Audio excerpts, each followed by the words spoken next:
One Collector with me, Jace. And yeah, the topic of this video is, yeah, I don't quite know where this is going to lead, other than I know it's going to lead to a question I've got to pose to you all.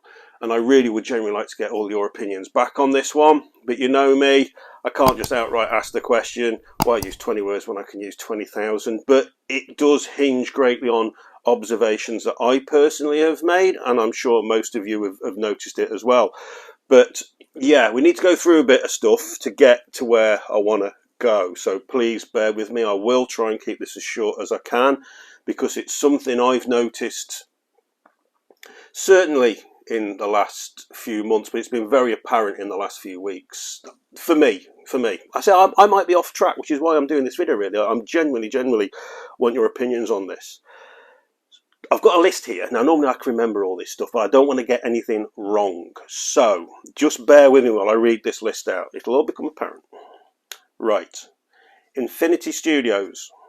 1-1 Nazgul bust. Price is £1,355. Edition size, 599. Infinity Studios again. 1-1 Sauron bust.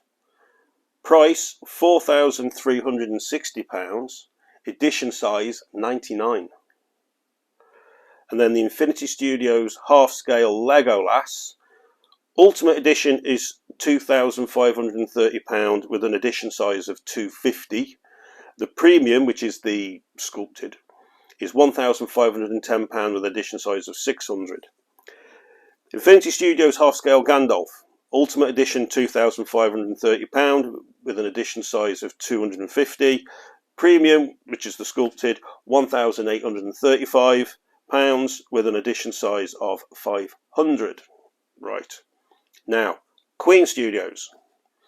The Balrog bust, which comes in 3 versions. The Cinta, small, £1,100, edition size of 399.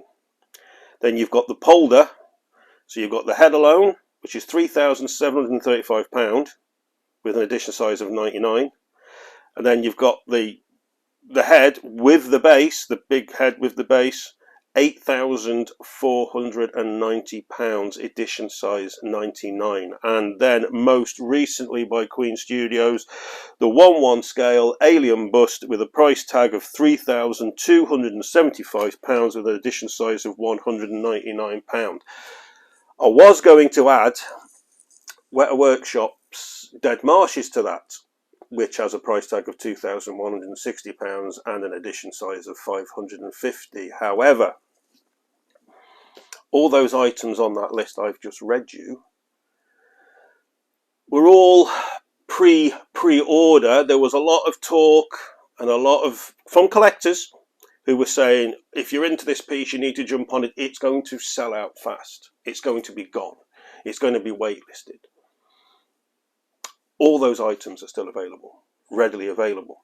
Now, I have been on most of the distributors that I could think of last night and this morning. By the way, I'm recording this on Saturday, but I know I'm not going to post it till Sunday. So if something does sell out in the next 24 hours, I went on site. Excuse me.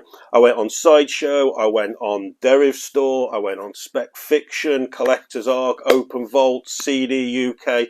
Everywhere I could think, on every one of those sites that had any of those pieces, they were all still showing available for pre-order, or to, yeah, none of them have been released yet, have they? Yes, they were all showing available for pre-order.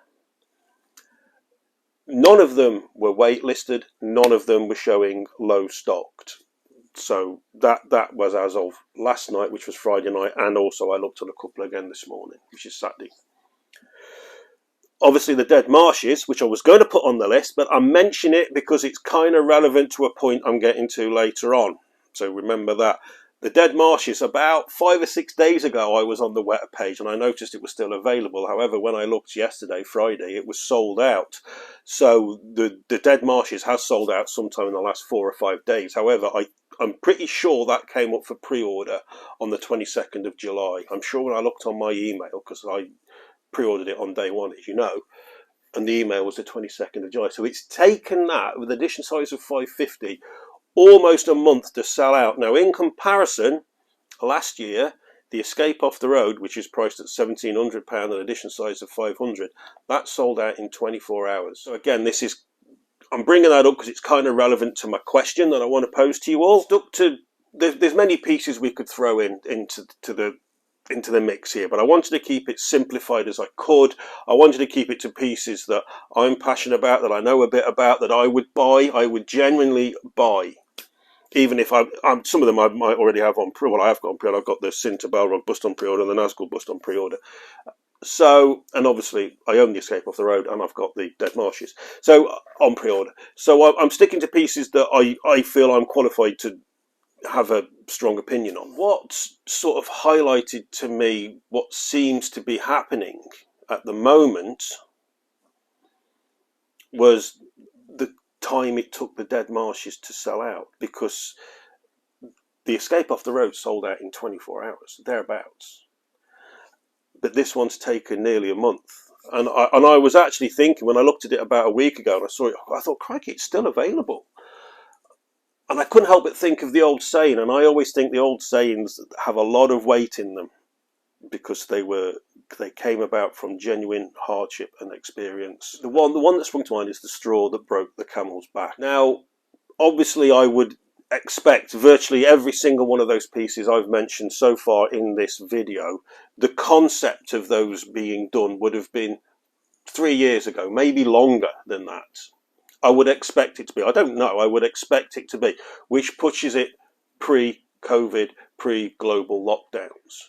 So the concepts and everything happening with them was basically seen through to fruition, or to pre-order.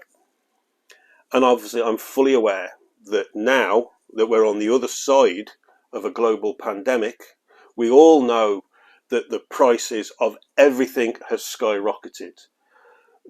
The shipping costs, as we all know, are astronomical. The tooling costs and every cost for these statue companies has to be a lot more than it was before. So obviously the statue prices have to go up. I've done videos on this. I've even done videos where I've said even the second-hand market is affecting statue prices. It must be doing. Statue companies must be seeing this grey area that they're dipping their toe in and maybe taking some of the second-hand value away, the elevated second-hand value I'm on about, which is going to affect flippers and scalpers. It's relevant to what I'm going to come to in shortly. We're all living now in a world where, I mean, here in the UK, we've had fuel costs go through the roof. Our energy bills are set in the next few weeks to go up by 70%. So I'm more than aware of the global financial situation that affects virtually all of us. Wondering if this sort of green area of the majority of collectors and the budgets they've got available, if we're now seeing an area moving away, a little core area moving away, that basically are exceptionally expensive statues. There's no other way of putting it. They are, some of those there are exceptionally expensive statues. The Alien bust by Queen Studios, for example, I think it's astounding. I think it's stunning, and I considered it. I seriously considered going for it. It's still available. I still can go for it. But here's the thing. This is the thing that hit me. This is how my brain works when it comes to statues. That is literally double the price of the most expensive piece I currently own, which is the Escape Off the Road. Can I see two Escape Off the Roads of value in that Alien bust? No. The simple answer is no, I can't. I haven't pre-ordered it. That's it. I'm over that now. But that's how I look at prices. The fact that all these pieces are still readily available, you've got to ask the question, how much of a market is there out there for them? Now, I brought about briefly before about statue prices maybe dipping into the second-hand market. Now, I want to look at this from the other side of the fence. I've looked at this from the side of the collectors. Now, I want to look at this from the perspective of statue companies, because this is highly relevant to a question I was asked just about a week or so ago. A certain market for every statue company out there are scalpers, flippers, whatever you want to call them. They buy these pieces to sell them on at a profit, and for themselves. However, if pieces are coming out that are, for whatever reason, maybe it's in a line that has got a limited amount of interest in it, maybe it's because of the sheer size and scale, or the fact that the prices are so high that someone who likes to buy pieces and sell them on a profit is looking at that and thinking, well, you know, let's, for argument's sake, we just mentioned it before, the alien bust here. It's over £3,000 already. By the time I've bought it, imported it, and paid import fees on it, it's well over £4,000. How much profit is there left in there for me on the resale value? They have to be thinking that way. And these are, as much as whether you like it or dislike it or what, they are a percentage of the market for these statue companies and the pieces that they sell. So that has to be affected, along with everything else, along with the pandemic, along with the prices of living. All of this are culminating in the fact that we're seeing now bigger pieces, far vastly higher prices in certain areas. Are we about to potentially see a shift in what statue companies produce?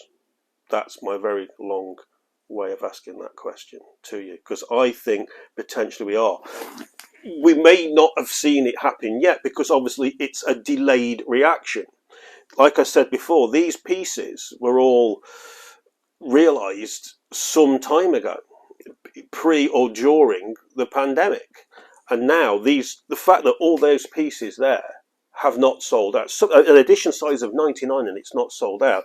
Everyone was championing that Queen Studios Alien Bust. It would be sold out within a day. It would be sold out within a day. Everybody was saying the same thing, including myself, with the Weta Workshop Dead Marshes. It has now sold out, but it's taken a month. What do you all think in regards to where we are now with everything that's going on globally with these huge pieces, whether it's from size, whether it's because it's from the heavy price tags, and clearly from the fact that, I'm not saying they're not going to sell out, but it's taking a very long time for them to sell out, much longer than any of us would expect.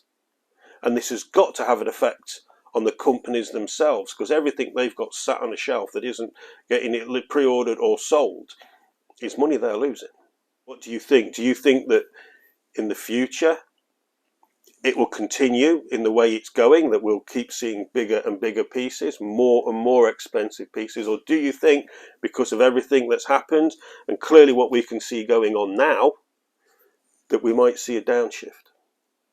We might see more going back to prime one, sort of 6, 7, 8 to sort of 12, £1,300 pieces, more of that than these huge, colossal. I mean, just springs to mind now that XM piece that's been recently revealed, that Maestro, is it 130 kilograms? There has to be a point where, if from that green belt that I spoke about before, it's the easiest way that I can explain what I see in my head.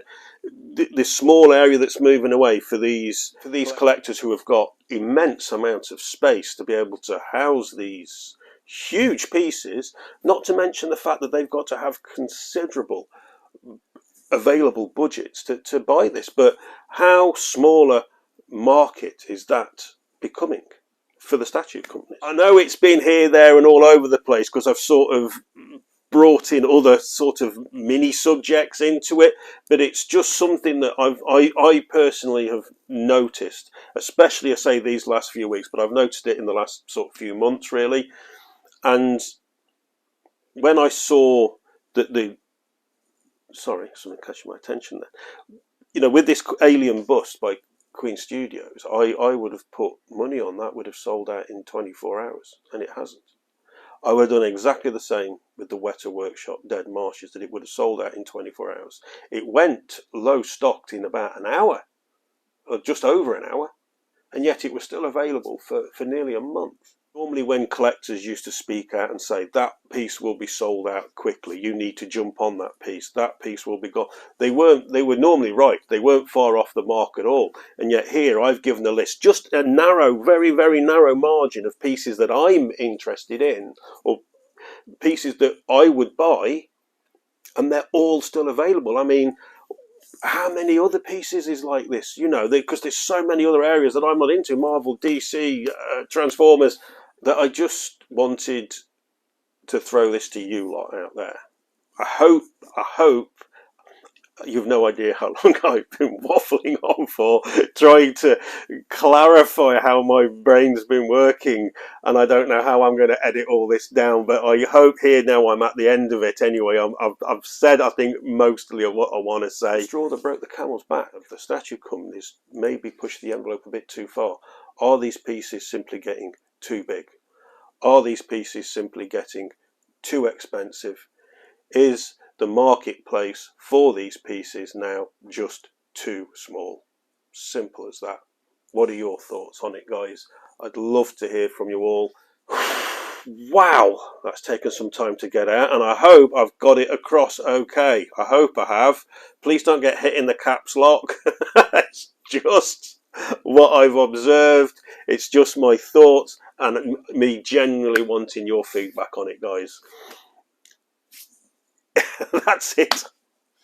If you've actually enjoyed this video, please give it a like. If you haven't done so already, please subscribe to the channel.